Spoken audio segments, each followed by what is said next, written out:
Hello and welcome to Records Rebuilds.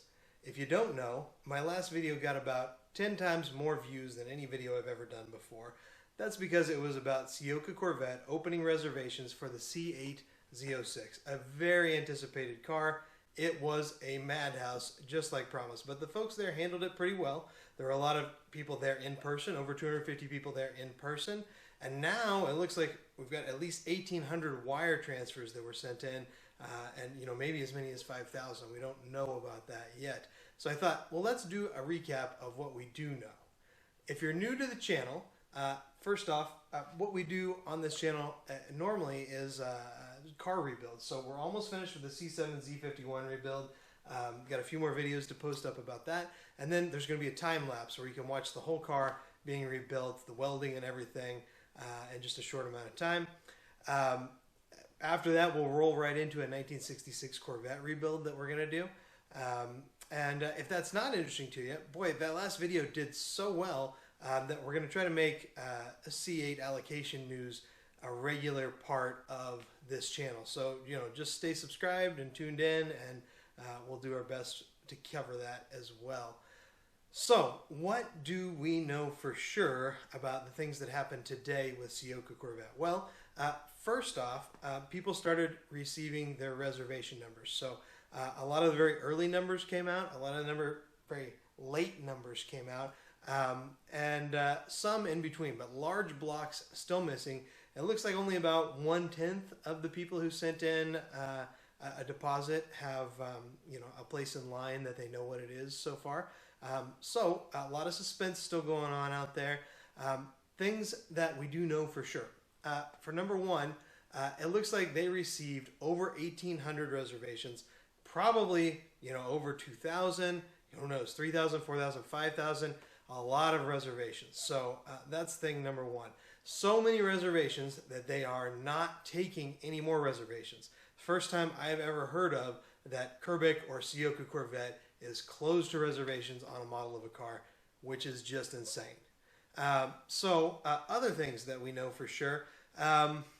Let's see. We know that people who came in person, unless they were one of the first 10 or 12 or maybe 20 people, did not do very well. People who were like number 60 in a line of 250 people are getting reservation numbers like 1,500 or higher. So that is crazy. It appears sending a wire in was the way to go with that. We thought that might be the case.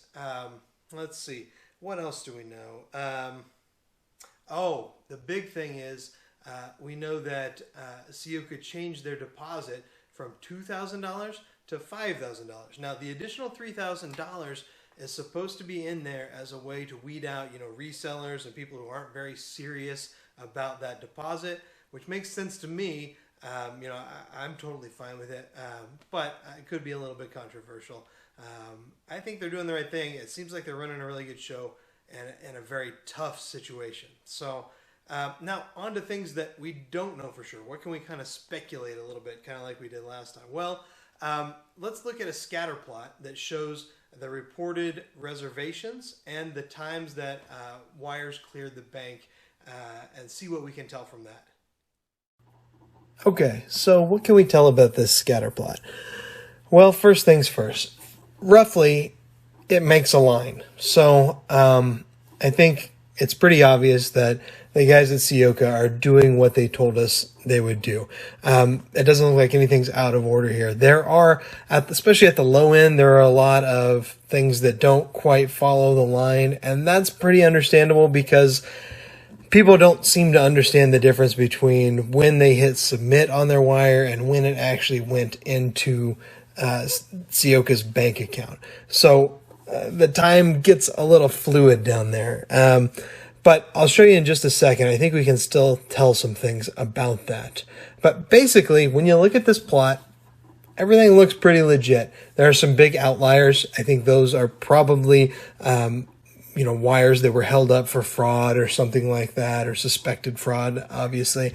So I think that's why we see those big outliers. It's also really important to remember that Ciocca is not processing these in a linear fashion. It looks like they've got several groups of people with different batches working on them. if you look at the chart here, you can see, we have big gaps in the place in line numbers. We get a bunch of them together and then a big gap and then a bunch more together. So if you go, to the time stamp and you find where you are on the line there and you find, hey, there's nobody in this area that's been filled in yet, that's probably a pretty good estimate for where you ended up on the list. You'll never know until they actually contact you, but I think it's a pretty good way to guess, and it means, you're not without hope. Just because you haven't been sent something yet doesn't mean that you got a bad allocation. You could still have a very good place in line. In fact, it looks like none of the 200s have been processed at all yet, and that's a very good place to be. So what can we say about the table itself? Well, you could make a really good generalization that if your wire did not come in by 12:04, you're not going to be in the first 100. But then, down in spots 27 and 28 on this table, we've got number 99 and number 71 coming in at 12:07. I think this mainly has to do with the difference between when somebody sent the wire and when the wire is processed by their bank and which one people are using to timestamp it. But suffice it to say, if that wire didn't go through in the first 7 minutes or so, you are out of the top 100.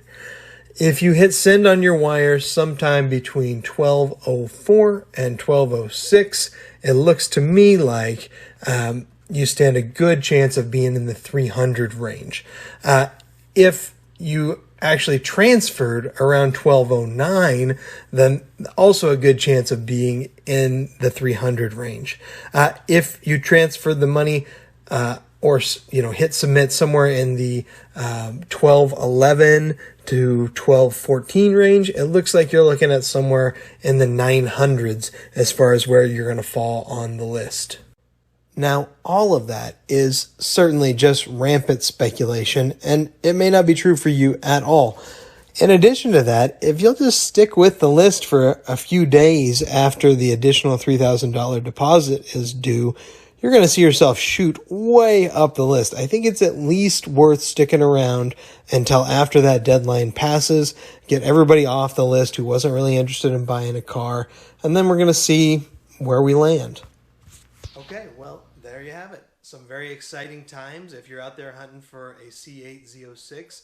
Me personally, I hit submit on my wire at 12:02, and I got confirmation at 12:06. So I'm hoping there might be still some room in there for me to get an allocation or to get a reservation at a spot that is something worth having. Honestly, anywhere probably 1,000 or below. I'm going to keep that in no matter how long it takes to get the car.